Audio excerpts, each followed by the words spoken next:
1, 2, 3, bắt đầu.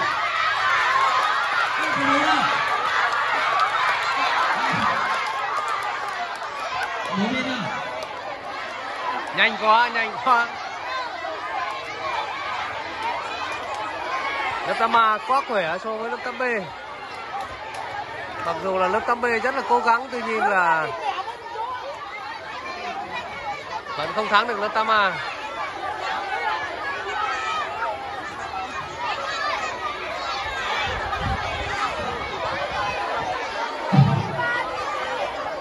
Các em đứng ngồi đây xem nào. Chuẩn bị chưa?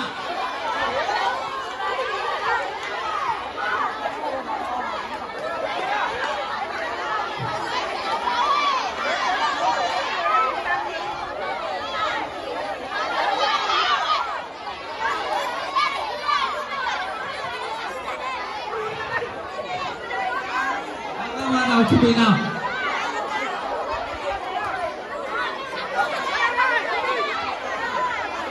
Một, hai.